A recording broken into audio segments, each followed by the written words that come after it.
그리고 아이는 저희가 아직 젊은데 계획을 갖고 가지고 싶어요. 젊기는 무슨. 이제 네가 30인데. 너 안 되겠다. 다음 주에 나랑, 아니 바로 병원 예약하마. 김 박사가 잘하니까 그쪽으로 예약해둘 테니 내일 바로 나와. 연락하면. 어머니, 제가 그렇게 아무 때나 시간을 뺄 수가 없어요. 결혼 3년 차까지 아이가 생기지 않자 시어머니의 스트레스를 극에 달했습니다. 아이가 생기지 않았다고 하기에도 뭐한 게, 정말 두 사람 다 한창 바쁜 시기라 잠자리도 잘 가지지 않았고 저희는 급하다고 여기지 않았거든요. 하지만 시어머니는 기다릴 만큼 기다렸다며 저를 이 병원 저 병원 끌고 다니기 시작했어요. 저는 시어머니의 성화에 휴직을 했고 제 모든 커리어를 포기해야 하나 고민할 수밖에 없었습니다. 남편이 그렇게 우려했던 고부간의 갈등, 그 서막이 열린 거죠. 여보, 어머니 때문에 힘들지?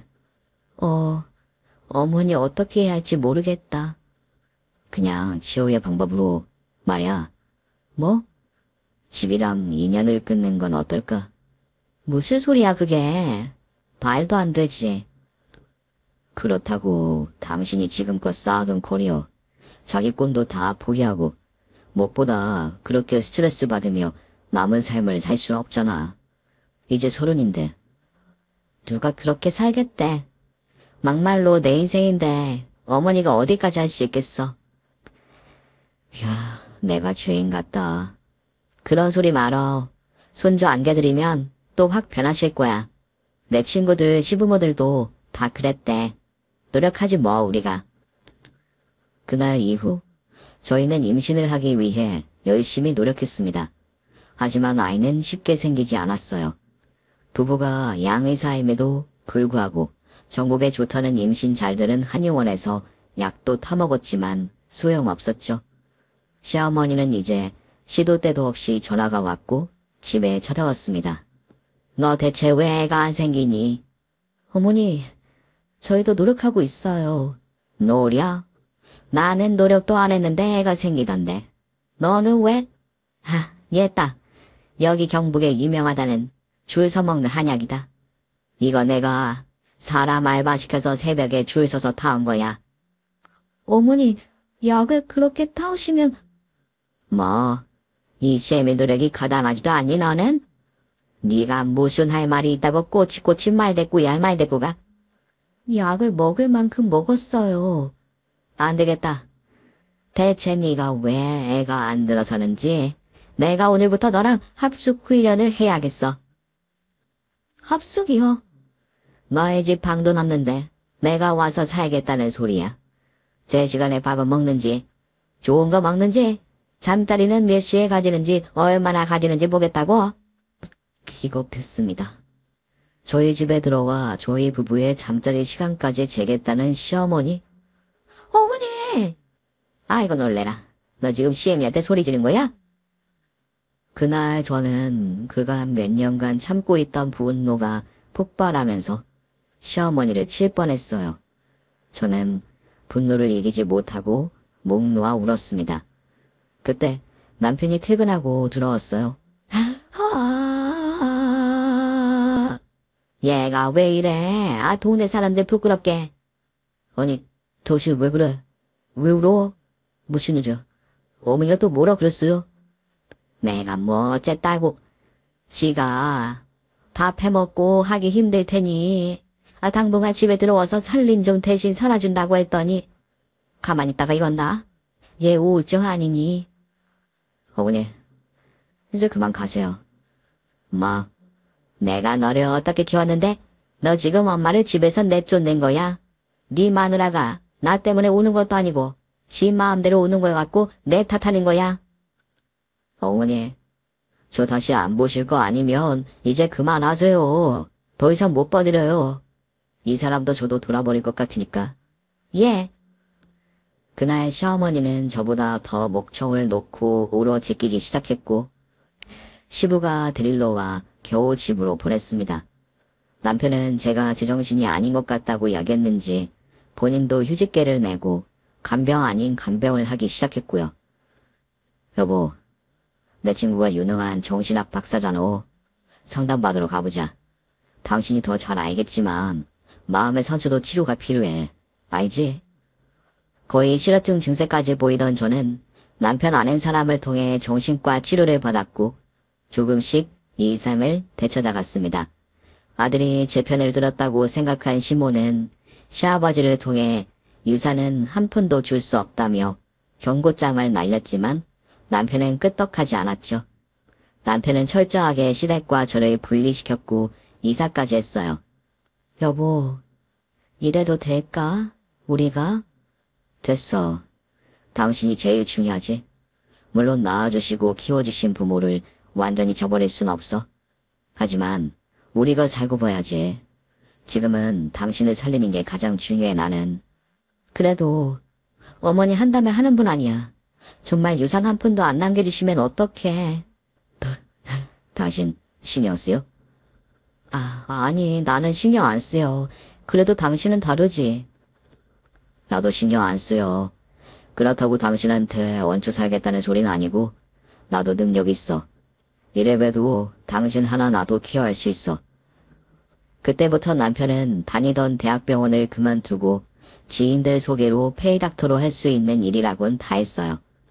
시댁에서 저희가 결혼할 때 해주신 집도 내놓으라고 했거든요. 그래서 집도 더 작은 곳 월세로 옮기게 됐고 저도 건강을 회복하자마자 일을 시작했죠. 저희 친정에는 알리지 못했어요. 도움을 받을 수 있었겠지만 제가 이런 직업을 받고 살던 집까지 빼앗길 걸 아시면 이혼하라고 성화를 부리실 것이고 무엇보다 누구보다 가슴 아파하실 것 같아 차마 알리지 못했죠. 시댁과 인연을 끊고 저희는 그럭저럭 잘 살아갔습니다. 하지만 정신도 몸도 어느 정도 회복해갔지만 아이는 끝내 생기지 않았습니다. 여보. 왜? 우리한테 아기 천사는 영영 안 찾아올 건가 봐. 괜찮아. 당신만 있으면 돼 나는. 정말 괜찮아? 자기 아기 좋아했잖아. 정말 괜찮아요. 우리 어머니 봐. 애 낳아봤자 이렇게 속썩이기밖에 더해. 여보. 괜찮다니까. 어머님 아버님한테 연락도 드려야 되는데. 그건 더 있다가. 사실 나는 어머니 아버님과 좀 떨어져 있다가 자연스레 아이가 생기면 보란듯이 어머님 보란듯이 손주 품에 안고 찾아가고 싶었어. 그랬구나. 그럼 어머님한테 할 말도 있고 어머님도 우리 용서해주지 않을까? 아니 이제 인정해주지 않을까 했어. 여보는 잘못한 거 없는데 왜 자꾸 죄책감을 느껴? 애 못 낳는 게 꼭 내 잘못 같아서. 아기 천사가 오지 않는 건 누구의 잘잘못을 따질 수 있는 문제가 아니야. 우리 시험관 더 해볼까? 더 늦게 전에? 예전에도 했었잖아. 그리고 나는 당신 난임 수술 받으며 힘들어하는 거 보는 게 너무 힘들어. 그게 더 힘들어. 아이가 없는 것보다. 미선아, 나 정말 아이 없어도 돼. 너만 있으면 되거든. 제발 네 잘못이라는 생각에서 이제 빠져나와줘.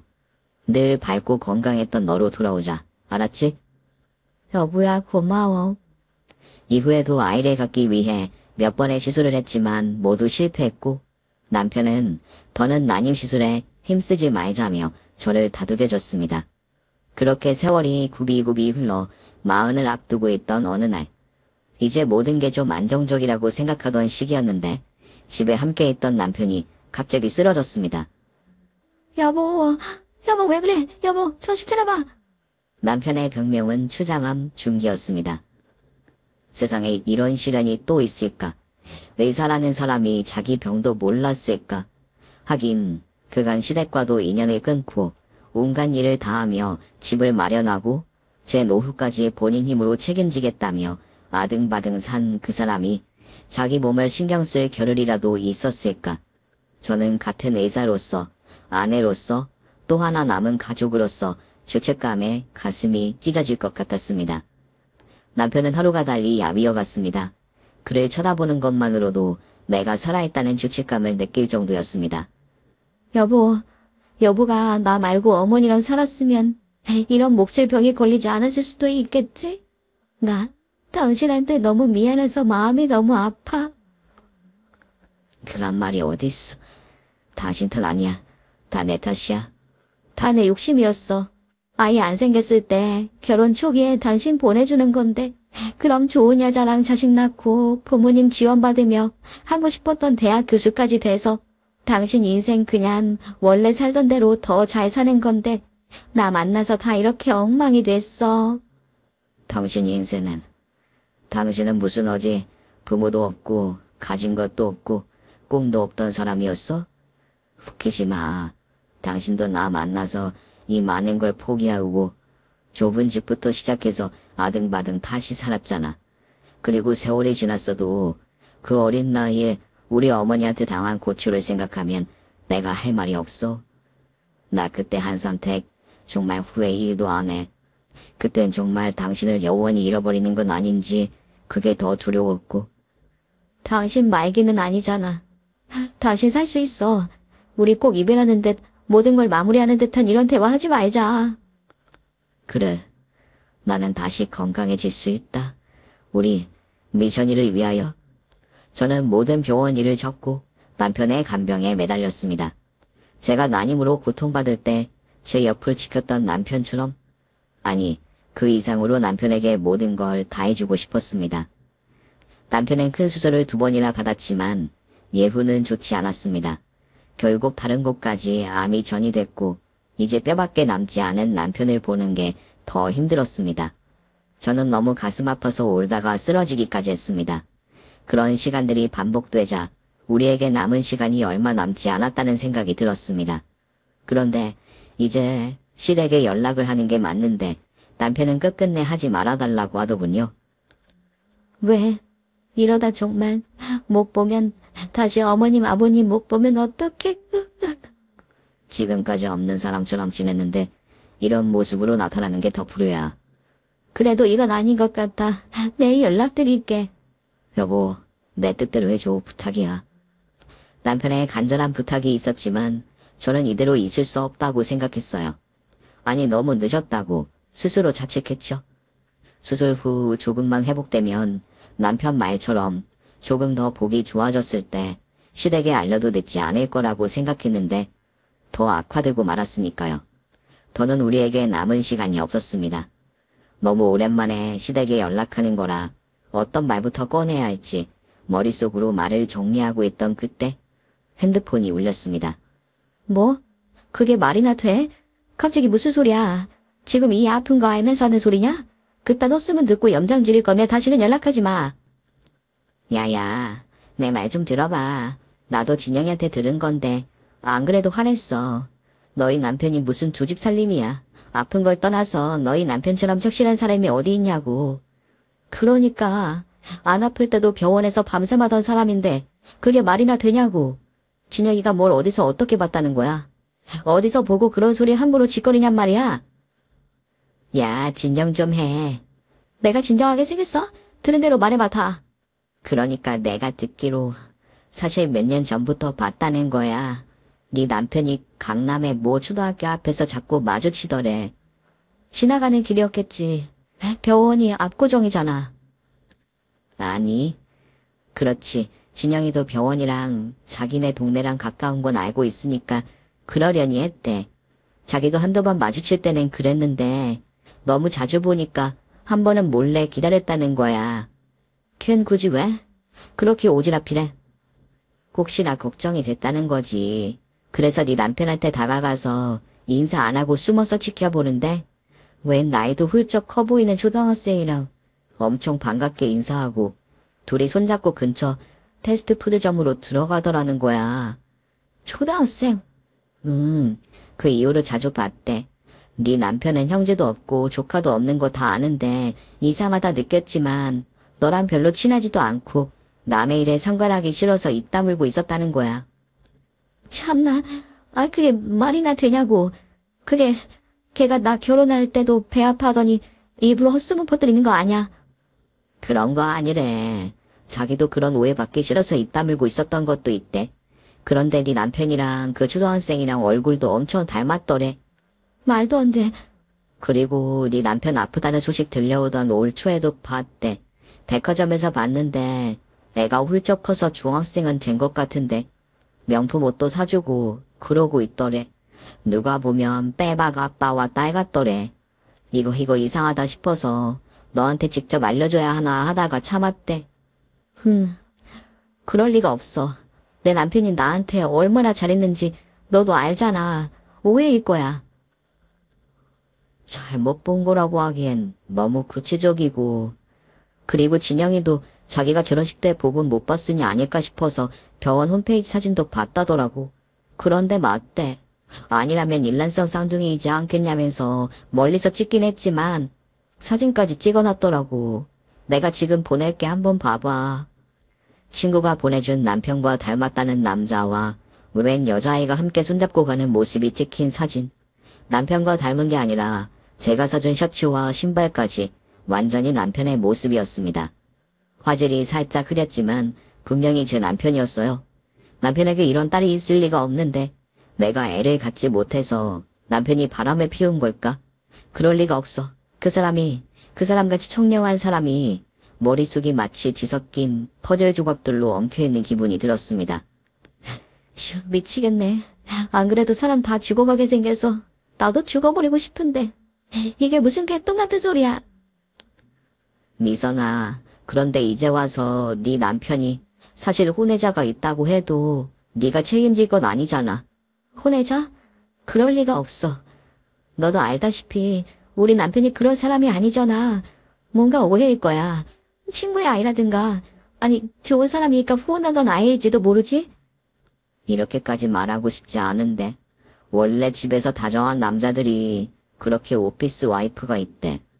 그리고 애 안 생기는 거 말은 괜찮다. 당신만 있으면 된다고 했어도 아이를 좋아하는 사람이 그게 쉽게 단념이 됐겠어.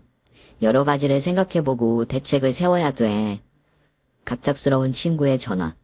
남편이 수년간 웬 아이를 돌본 것 같다는 얘긴데 심지어 두 집 살림? 믿을 수가 없었습니다. 몰래 친구의 아이를 돌봤다고 해도 제게 그런 얘기를 털어놓지 않았다는 것도 말이 안 된다고 생각했습니다. 처음엔. 그래, 애를 그렇게 예뻐하던 남편이 나와 임신이 안 되니 바람을 피우고 혼외자를 만들었을 수도 있겠지. 그래도 그렇지, 세월이 너무 길어. 중학생처럼 보인다며. 그럼 나를 만나기 전이잖아. 아, 그럼 또 안 만나. 중학생이 아닐 수도 있지. 요즘 애들은 성숙해 보이니까. 아픈 남편에게 이런 얘기를 어디서 들었다고 다짜고짜 따질 수도 없었고 어떻게 해야 하나 싶었습니다. 그리고 정말 남편의 숨겨둔 혼외자라면 나는 그 아이를 어떻게 받아들여야 할까? 남편에게 여자라도 있었다면 그 여자와의 관계는 어떻게 해야 할까 싶었습니다. 여보. 어디 불편해? 여보는 내가 어떤 말을 해도 용서해 줄 거야? 남편이 먼저 얘기를 꺼내려 하는구나 직감이 왔어요. 그래, 당연하지. 당신이 사람을 죽였다고 해도 용서해 줄 거야, 나는. 그 말은 진심이었습니다. 미안해. 내게 딸이 있어. 딸? 미안해, 여보. 나 지금 수비 좀... 여보, 왜 그래? 선생님 물을게. 힘겹게 말을 이어가던 남편은 딸이 있다는 고백을 한 후 응급 상태가 되었습니다. 남편이 서랍에서 꺼내려던 명함 한 장을 뒤늦게 보았습니다. 명함이 적힌 곳으로 전화를 했고 저는 그렇게 남편의 딸과 만났습니다. 정말 남편과 똑같이 생긴 남편의 딸. 네가 소영이니? 네, 아빠가 이렇게 아프신 줄 몰랐어요. 너한테도 말을 안 했나 보구나. 그때 연락이 끊겼던 시어머니에게 먼저 연락이 왔습니다. 뜻밖이었죠. 어머니, 제가 그러면 안 됐는데 연락을 먼저 못 드리고 이렇게 세월이 흘렀어요. 죄송해요, 정말. 너를 원망하고 싶진 않다. 모든 게 내 잘못이다. 그런데 어떻게 아셨어요? 그이 아픈 거? 1년 전 연락이 왔더구나. 네?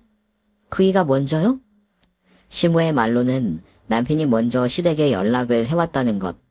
내게는 시댁에 알리지 말라고 신신당부했었는데 어떻게 된 일일까 싶었습니다. 부모님에게 연락을 할 수는 있지만 왜 내게는 알리지 말라고 한 걸까? 솔직히 나는 너가 먼저 연락을 해주길 내가 얼마나 바랬는지 모른다. 죄송해요. 그이가 어머님 아버님께 투경 사실을 알리는 걸 꺼려했던 터라. 그런데 어머니가 모든 사실을 1년 전이면 심지어 저보다 먼저 아셨다는 건데 뭐가 어떻게 된 건지 알 수가 없네요. 아마도 너한테 말 못한 그 비밀 때문이었겠지. 비밀이요? 시어머니도 남편의 숨겨둔 딸에 대한 얘기를 하려나 보다 했어요. 내게도 너에게 연락하지 말라고 신신당부했으니 그래서 나는 내 아들 다 죽어가는데도 찾아가지도 못하고 그간 1년간 속이 다 문드러지다가 더는 안 되겠어서 이러다 내 아들 가는 것도 못 보면 나는 남은 삶 더 살 자신도 없어서 연락했다. 비밀이 뭔데요? 혹시 그이에게 제가 모르는 숨겨둔 아이가 있나요? 그걸 네가 어떻게 벌써 말했니? 저와 결혼 전에 여자가 있었군요. 아이가 나이가 좀 있던데요. 나도 1년 전에 정남이한테 연락 와서 아이의 존재를 알았어. 모든 게 다 내 잘못이다. 그렇게 단단해 보이던 대쪽 같던 시모가 눈물을 터뜨렸습니다.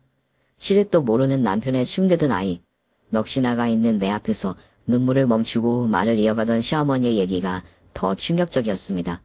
너를 만나기 4년 전이었어. 그 아이는 간호과를 다니던 20대 초반의 어린 아이였지. 뭐 우리 집안의 간호과라니. 게다가 부모가 이혼했다고? 미쳤구나 니가. 내가 그러려고 너를 의대에 보낸 줄 알아? 아니, 우리 집안의 가dan길 아니? 간호되고 나발이고 절대 안 되겐. 어머니, 진정 좀 하세요. 정수 얘기 좀 들어보세요. 제가 제 목숨보다 사랑하는 여자예요. 어머니, 지금까지 어머니가 하라는 대로 살았고 집안 수준 맞춘다고 원하지도 않는 의대도 갖고 다 했잖아요. 그 여자랑 결혼하고 싶어요. 아니, 네 나이가 몇 살인데 결혼을 해. 그렇게 걔가 좋으면 그냥 놀아. 장난감처럼. 엄마가 어릴 때 사주던 장난감처럼 갖고 놀란 말이야. 지금 대학생인데 무슨 결혼을 해. 그리고 몇 번을 말해. 간호사를 어떻게 우리 집안에 들이니. 그런 급 안 되는 여자는 절대 안 돼. 너 지금은 좋다고 이렇게 팔쩍팔쩍 뛰어도 나중에는 엄마한테 고맙다고 할 거다. 장난감이요? 어떻게 사람한테 그런 말을 하세요? 그리고 사람의 급이 어디 있어요. 어머니가 늘 이러시니까 숨이 막혀서 죽을 것 같다고요. 뭐, 너 정말 미쳤구나. 그럴 거면 내 집에서 당장 나가. 나가서 굶어 죽든 그 여자랑 살림을 차리든 네 마음대로 살아. 시동생이요? 그런 얘긴 한 번도 들은 적이 없어요. 그래. 너에게 말 못한 우리 집안의 비밀. 왜 비밀이죠? 동생이 있다는 게? 너랑 결혼하는 대신 우리 둘째 정수에 대한 얘기는 하지 말라고 부탁했다 내가. 일란성 쌍둥이였어. 내가 힘들게 낳은 소중한 내 아이들. 쌍둥이 동생이라니. 아무리 그래도 어떻게 지금까지 한 번도 말을 안 할 수가 있죠? 온 가족이. 그땐 그 아이의 죽음마저도 내 인생에 또 우리 집안에 돌이킬 수 없는 오점이라고 생각했으니까. 죽었다고요? 정말 못된 년이 자기 자식을 그렇게 보내고도 정신 못 차리고. 모두 내 잘못이지. 다 내 업보야. 그날 이후 나는 정수에게 사람을 붙여 그 간호사 아이와 연애도 못하게 감시했고 모두 지원을 다 끌었지. 세상에 태어나서 손에 물도 안 묻히고 곱게 자란 내 아들이 얼마나 힘들었겠어. 그 여자애와 달동네에 단칸방을 얻고 막노동하며 다치고 그걸 뒤에서 다 지켜보신 거예요? 그런데 어쩌다가 돌아가신 거예요? 내가 내 아들이 의대도 그만두고 고생하는 걸 더는 못 지켜보겠어서 그 여자애를 만났다. 우리 애와 이제 그만 헤어져라. 그럴 수는 없어요, 어머니. 제발 저를 한 번만 다시 봐주시면 안 될까요? 정말 끈질기구나. 내 아들 잘 다니던 의대도 그만두게 했으면 너도 양심은 있어야 하지 않니? 뭐 하는 거니? 너도 20대 초반밖에 안 됐다며. 차라리 곱게 연애나 할 것이지 꼭 이렇게 집이랑 연애 끊게 하고 살림까지 차려야겠어?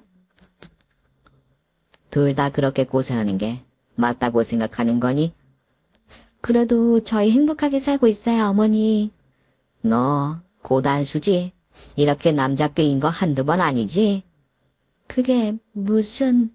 이렇게 시간 끌면 내가 끝내 못 이기는 척 허락해 줄 거라고 여기는 거지? 택도 없다.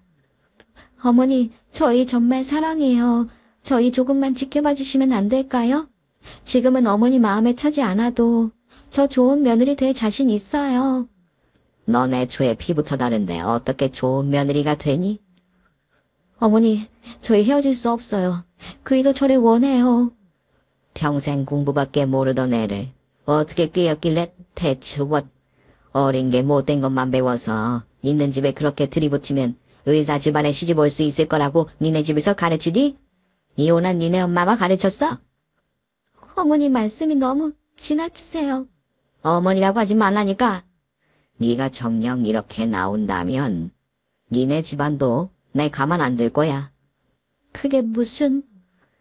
당장 내 아들과 안 헤어지면 니네 오빠 취직한 학교에서 잘라버릴 거다. 저희 오빠요? 너희 오빠가 이번에 들어간 사립학교가 우리 재단 소유의 학교더구나. 신입교사 자르는 건 일도 아니지. 그 가난한 집에서 아등바등 공부해서 겨우 취직했는데 동생 때문에 평생 꾼 꿈이 다 날아가게 생긴 꼴이네.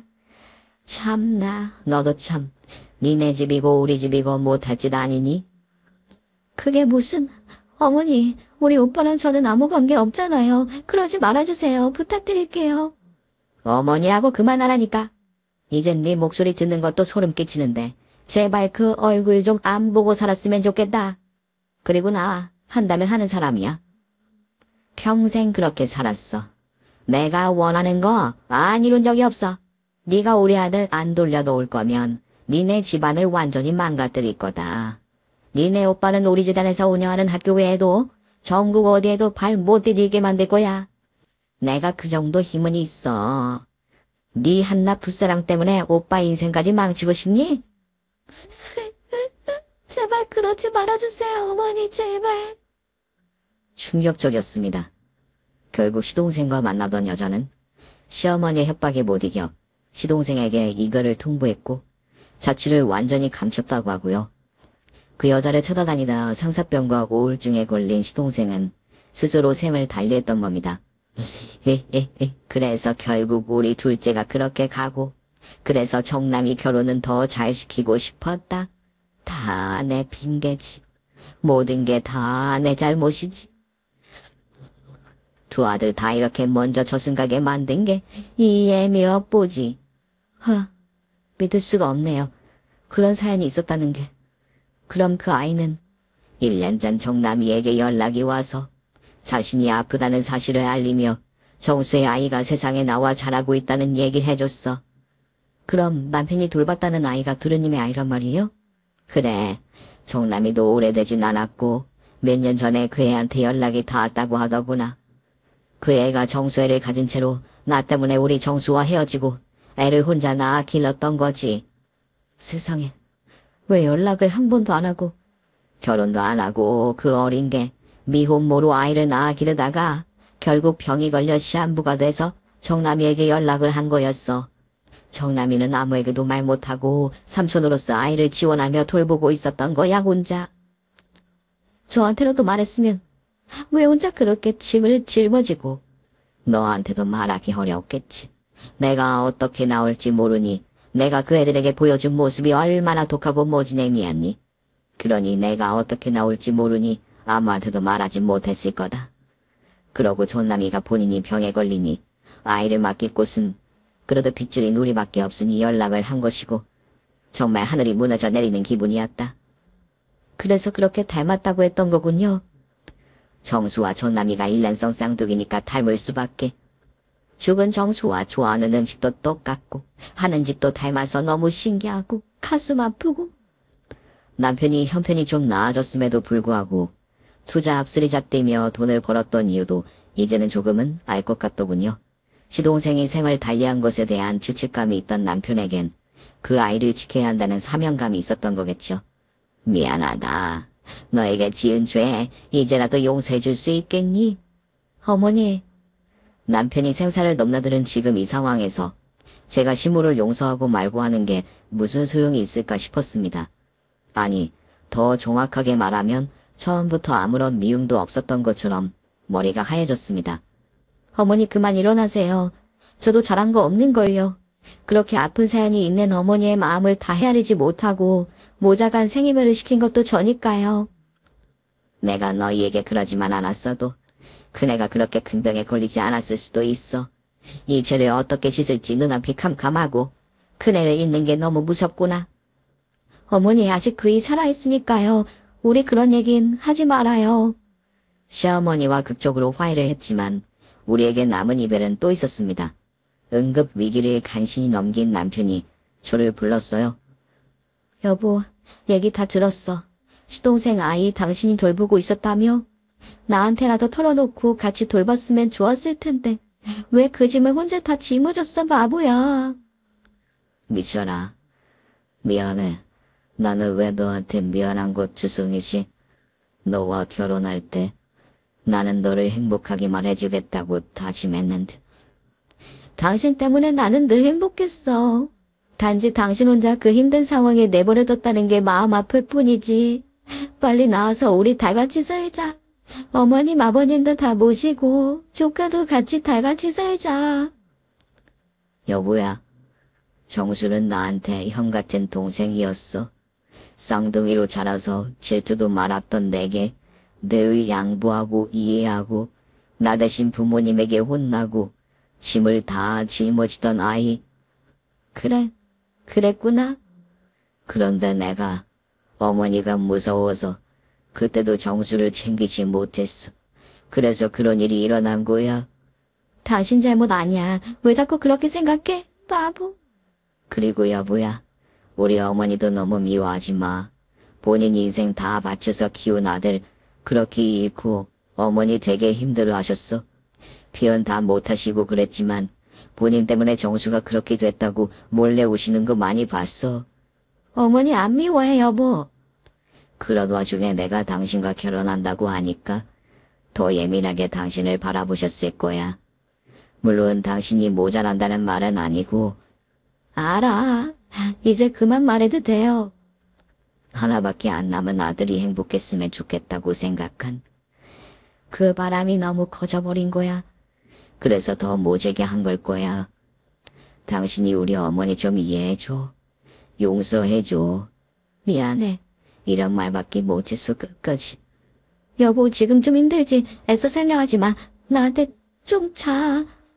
그리고 결혼 생활을 이렇게 오래 해놓고 다 털어놓지 못해서 미안해. 나한테 느꼈을 당신의 배신감 얼마나 심했을 거야. 당신만 안 아프면 돼. 나는 그거면 돼. 내가 그 아이 키울 거야. 당신이랑 똑 닮았다며. 내가 내 딸로 키울게. 잘 키워볼게 여보. 빨리 회복해서 우리 집에 가서 행복하게 다시 잘 살자. 미선아. 응? 미선아. 그렇게 말해줘서 고마워. 잘 부탁해. 알았지? 알았다니까. 좀 잘 그만 말하고. 미선아. 잘하니까. 사랑한다. 알아. 오글거리기는. 어머니. 그래 알아. 내 또 말해줘. 알겠지? 아. 벌써 자? 여보. 여보? 여보. 아, 선생님. 벌칙 내마차가 여기 누가 없어요. 그렇게 남편이 저 세상으로 간 지 4년이 흘렀습니다.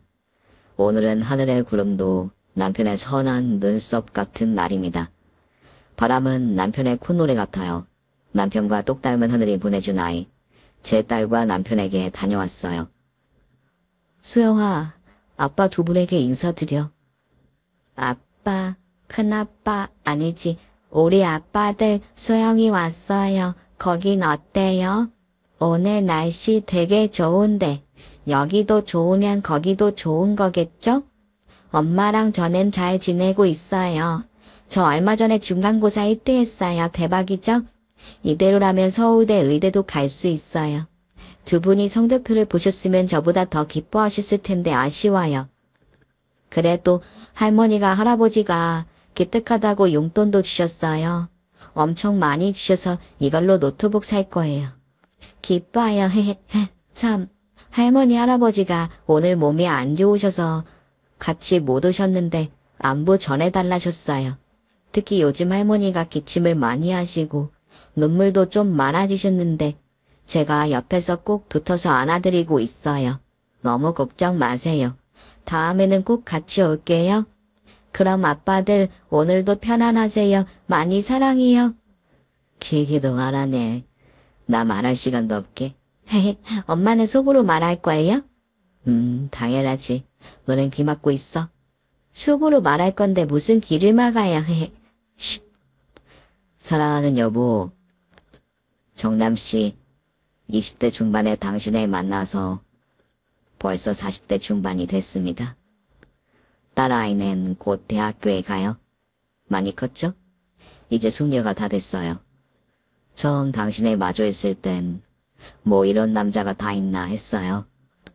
할 말은 다 하면서도 바들바들 떨던 그 입술하며 인생에 우여곡절 없던 내가 당신을 만나 많은 일을 겪었지만 그게 고난의 굴곡이라고 생각은 안 합니다. 당신을 만나 다시는 겪어보지 못할 사랑을 느꼈고 또 받았습니다. 사람이 한번 태어나 누군가를 미친 듯이 죽도록 사랑하는 경험을 하지 못하는 사람도 많다는데 나는 당신을 만나서 그렇게 사랑해봤으니 얼마나 다행인지요. 그래도 참 그립습니다. 매일 아침 눈을 뜨면 당신이 그립고 밥을 먹을 때도 당신이 그립고 잠자리에 들 때도 당신이 그립습니다. 그러다가 울 때도 많은데요. 그래도 따뜻한 햇살은 당신의 손길 같고 선선한 바람은 당신의 휘파람 같아서 또 든든합니다. 당신을 빨리 만나고 싶지만 빨리 가면 화낼 당신 때문에 슬퍼할 당신 때문에 열심히 잘 살다 당신 곁으로 갈게요. 여전히 매일 많이 사랑합니다. 여전히 제일 많이 사랑합니다. 오늘 준비한 사연은 여기까지입니다. 재미있게 들으셨다면 구독과 좋아요, 알림 설정까지 눌러주세요. 그럼 저는 다음 사연으로 찾아뵐게요. 오늘도 건강하고 행복하세요.